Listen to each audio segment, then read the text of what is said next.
प्रशांत किशोर जी ने अपने सभा में कहा भी है कि जिसकी जितनी हिस्सेदारी उसकी उतनी भागीदारी, जितना जिसका होगा उतना मिलेगा और सबको मौका मिल भी रहा है इसमें करने के लिए। आज जैसे जन सुराज अभियान जो चल रहा है, इस अभियान के तहत उन्होंने लोगों से कहा है कि आप लोग आइए जुड़िए।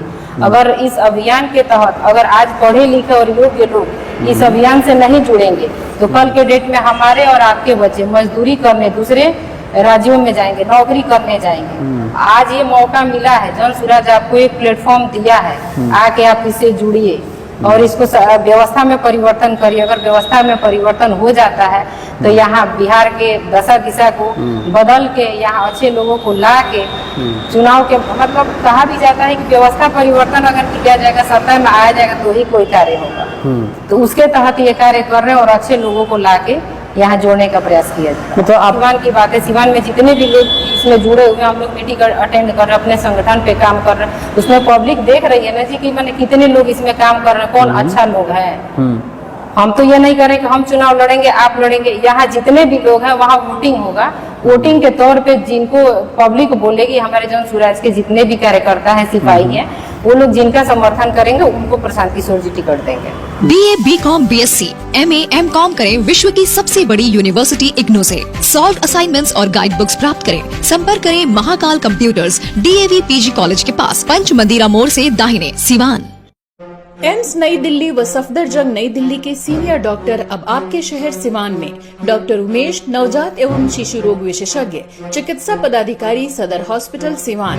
डॉक्टर उमेश जो आपके बच्चों का कर रहे कुशल व बेहतरीन इलाज। सुशीला देवी हॉस्पिटल, डॉक्टर उर्मिला अखौरी के सामने, hospital road Siwan. Mobile number 9199720654 और 7250722154।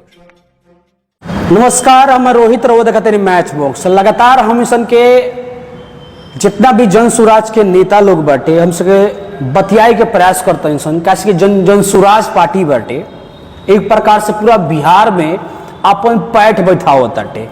आगामी 2025 को चुनाव के लेकर अगर देखल जाओ तो का रणनीति बाटे प्रशांत किशोर जी के, कैसे कि वहाँ के जौन मैनिफेस्टो बाटे, वहाँ के जौन राजनीति करे के नजरिया बाटे काफी अलग हट के बाटे।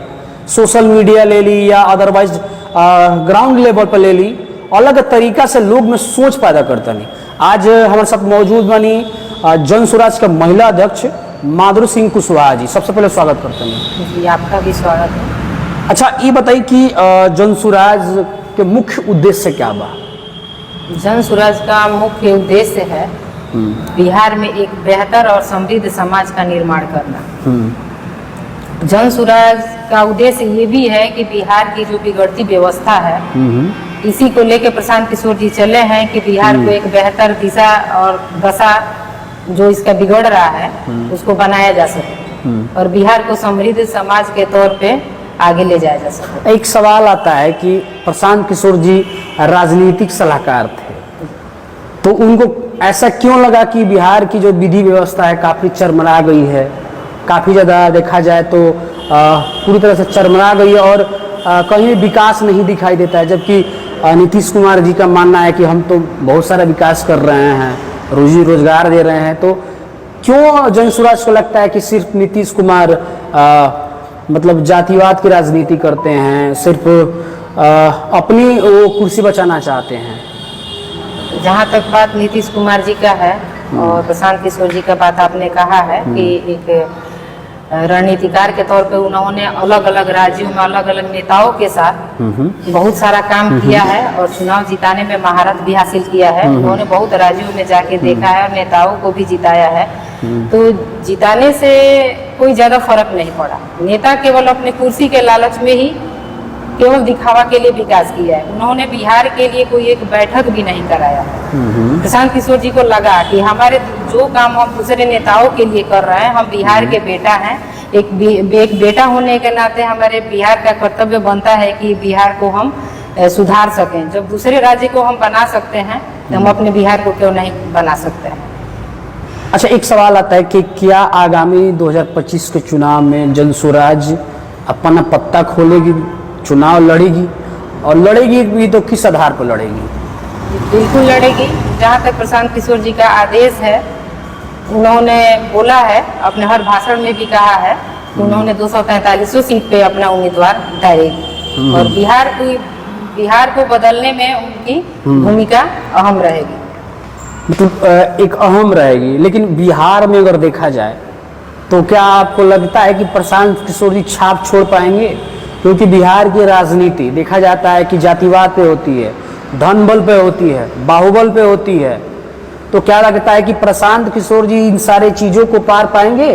कोशिश तो कर ही रहे हैं और कहा भी जाता है कोशिश करने वालों की कभी हार नहीं होती। प्रशांत किशोर जैसे आपने बोला जाति धर्म मजहब से उठकर उन्होंने व्यक्ति विशेष पे कार्य कर रहा है और सभी वर्गों से जहां तक दूसरी पार्टियां हैं अपना एक आम प्रतिनिधित्व करने के लिए एक अपना नेता खुद चुनती है। प्रशांत किशोर जी का कार्य है कि उन्होंने आम लोगों में से अच्छे और पढ़े लिखे लोगों को और हर वर्ग से अच्छे लोगों को निकाल के चुनाव में उतारने की कोशिश कर रहे हैं। अच्छे लोगों की बात कर रहे हैं तो अच्छे लोग कैसे आएंगे? प्रशांत किशोर जी कैसे उन्हें चुनेंगे? वो चुन रहे हैं जहाँ तक उन्होंने 17 महीनों में जो पैदल यात्रा वो कर रहे हैं और गांव-गांव जा रहे हैं, अपना भाषण दे रहे हैं, सभा के दौरान लोगों से बात विचार भी कर रहे हैं, लोगों से विचार विमर्श भी कर रहे हैं, समस्या का समाधान भी जानने की कोशिश कर रहे हैं, बता भी रहे हैं। उसी विचार विमर्श में उनको अच्छे लोग मिल रहे हैं, उनको दिशा निर्देश दे रहे हैं कि इस आधार पे आप लोग काम करिए। अगर आज जैसे जन स्वराज अभियान जो चल रहा है, इस अभियान के तहत उन्होंने लोगों से कहा है कि आप लोग आइए जुड़िए। अगर इस अभियान के तहत अगर आज पढ़े लिखे और योग्य लोग इस अभियान से नहीं जुड़ेंगे तो कल के डेट में हमारे और आपके बच्चे मजदूरी करने दूसरे राज्यों में जाएंगे, नौकरी करने जाएंगे। आज ये मौका मिला है, जन स्वराज आपको एक प्लेटफॉर्म दिया है, आके आप इससे जुड़िए और इसको व्यवस्था में परिवर्तन करिए। अगर व्यवस्था में परिवर्तन हो जाता है तो यहाँ बिहार के दशा दिशा को बदल के यहाँ अच्छे लोगों को ला के चुनाव के मतलब कहा भी जाता है कि व्यवस्था परिवर्तन अगर किया जाएगा, सत्ता में आया जाएगा तो ही कोई कार्य होगा। तो उसके तहत ये कार्य कर रहे हैं और अच्छे लोगों को ला के यहाँ जोड़ने का प्रयास किया जाता है। मतलब आपका मानना है कि क्या पहले ही कहीं चुनाव में वो सत्ता बना पाएंगे? कोशिश तो है, मैंने बोला कोशिश करने वाले की हार नहीं होगा। अगर जैसे हमारे और आपके जैसे अच्छे लोग अगर मिल गए तो क्यों नहीं कर पाएंगे? करने के लिए वो कार्य पूरा करने के लिए तो उनके जो सच्चे सिपाही हैं हम लोग लगे हुए हैं उसमें और हम लोग का कोशिश भी है कि अच्छे लोगों को जितना हो सके हम लोग इसमें जोड़ सकें। अच्छा, अक्सर देखा जाता है कि महिलाओं की भागीदारी की बात की जाती है, तो नीतीश कुमार जी का मानना है कि हमने महिलाओं को 50% आरक्षण दिया, आज महिलाएं बिहार पुलिस में कार्यरत है, आज महिलाएं पूरे देखा जाए पूरे बिहार में उनको आरक्षण मिल रहा है। तो क्या लगता है कि प्रशांत किशोर जी महिलाओं को इस विधानसभा चुनाव में उतारेंगे? बिल्कुल उतार रहे हैं। उन्होंने महिला उम्मीदवार को 40 सीट पे अपना उम्मीदवार बनाएंगे इस चुनाव में। और जहाँ तक नीतीश कुमार जी का आरक्षण की बात कर रहे हैं, मानते हैं कि आरक्षण है, लेकिन उससे हम लोग को फायदा क्या है? आज भी लड़कियां स्कूल जाने से कॉलेज जाने से डरती हैं। महिला सशक्तिकरण का बात किया जाता है, लेकिन महिला सशक्तिकरण केवल नाम के लिए रह गया है, सारे लोग उससे वंचित हैं। लेकिन प्रशांत किशोर जी का ये जो अभियान चल रहा है, इससे महिलाएं ही नहीं लड़कियां भी बढ़ चढ़ के हिस्सा ले रही हैं, चाहे संगीत का माध्यम हो, कला का माध्यम हो या खेलकूद के माध्यम से। हर मार्ग से लड़कियों को और औरतों को इसमें मौका मिल रहा है, चुनाव के माध्यम से भी मिल रहा है। तो आरक्षण का क्या फायदा? हम लोग को उसको करके दिखाना है और 40 के 40 सीट पे महिला को जरूर उतारेगी जन स्वराज। अच्छा, आपने महिलाओं की बात की तो नीतीश कुमार अक्सर बात करते हैं कि बिहार ऐसा पहला राज्य है जहाँ महिलाओं को आरक्षण दिया गया, बिहार ऐसा राज्य है जहाँ बेटियों को साइकिल पर चढ़ने का मौका दिया गया, बिहार ऐसा पहला राज्य है जहाँ पर जीविका दीदियों के द्वारा महिलाओं को रोजी रोजगार दिया जा रहा है। तो आपको क्या नहीं लगता है कि नीतीश कुमार जी ये सारा चीज कर रहे हैं? लेकिन आप लोगों को क्यों लग रहा है कि नीतीश कुमार जी नहीं कर रहे हैं महिलाओं कर रहे हैं? लेकिन केवल खाना पूर्ति हो रहा है, केवल खाना पूर्ति से कुछ नहीं होगा, केवल खाना पूर्ति से कुछ नहीं होगा। हमारी महिलाएं बढ़ चढ़ के जब हिस्सा लेंगी, आत्मनिर्भर बनेंगी। क्या जीविका दीदी है, चाहे सेविका है, चाहे आशा कार्यकर्ता है, चाहे बहुत सारा ऐसा संगठन चल रहा है, लेकिन क्या आप आज जाके उनसे बात कर लीजिए, क्या 1000-2000 रुपया से उनका खर्चा चलता है? नहीं चलेगा। और आज भी जैसे साइकिल वितरण का भी आपने बात किया, फिर भी हमारे गांव में घरेलू हिंसा है, महिला उत्पीड़न है, फिर भी आज बरकरार है। महिलाएं अपने आवाज नहीं उठा सकती हैं। हाँ, 2-4 लोग का है, लेकिन 2-4 लोगों से नहीं होगा। हम अपने लिए करेंगे तब हम आपके बारे में सोचें। हर परिवार, हर नेता, आज बिहार में 1200-1300 परिवार पर ही केवल शिकंजा कसा है। उन्हीं के घर के लोग सांसद विधायक बने हैं, लेकिन मतलब केवल गिने चुने लोग ही क्यों, आम घरों से निकल के महिलाएं क्यों नहीं बाहर आती हैं?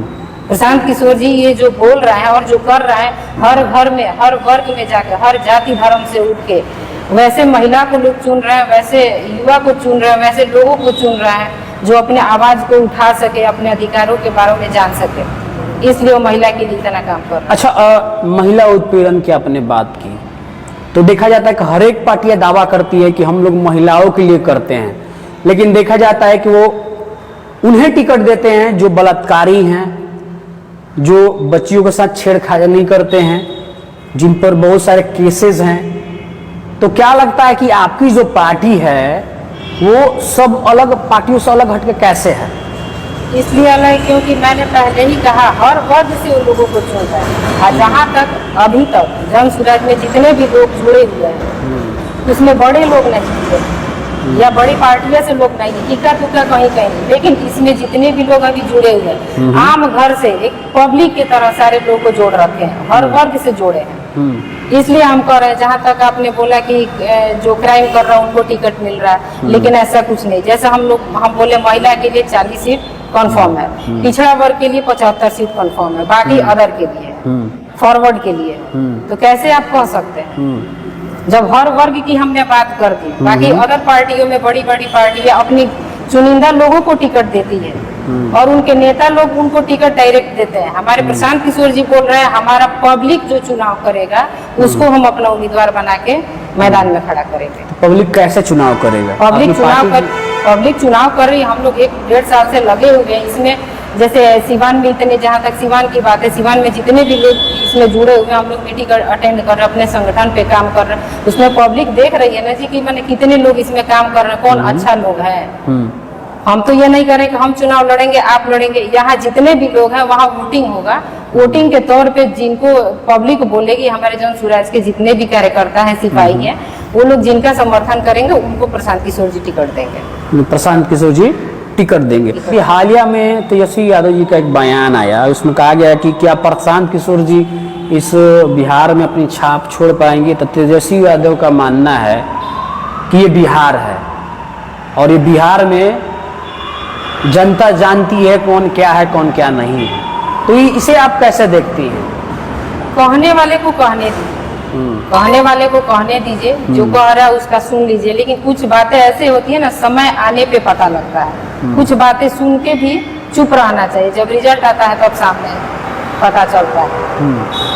जन सुराज अपना काम कर रही है, अपने संगठन पे काम कर रही है, उनके लोग जानते हैं। अगर हम अपने काम के प्रति कर्तव्यनिष्ठ हैं, हमको लगता है कि ये काम हम कर लेंगे। अच्छा एक बात बताइए, कौन काम इस दुनिया में असंभव है? जिस काम को आदमी लग जाता है दिलो जान से कि हमको करना है, तो उसको करके अगर हम लोग उसके सच्चे सिपाही अगर हट करके हम लोग बैठे हैं कि हम लोग को करना है, तो हम लोग करके दिखा देना है।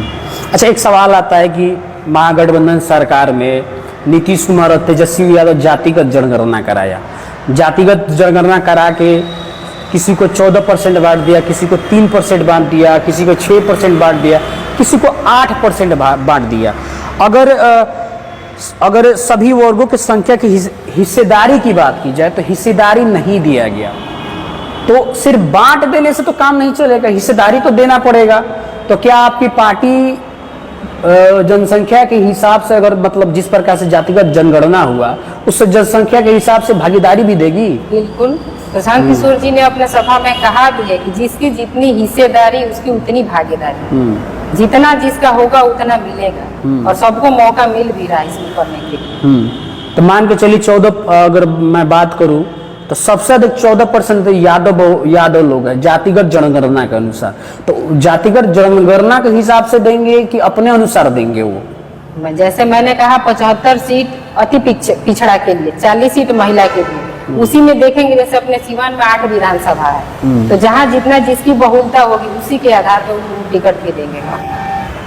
अच्छा, एक बात आता है कि नीतीश कुमार जी, और कहा जाए तो 17 साल बीजेपी के साथ रहा, लेकिन विशेष राज्य का दर्जा नहीं मिल पाया।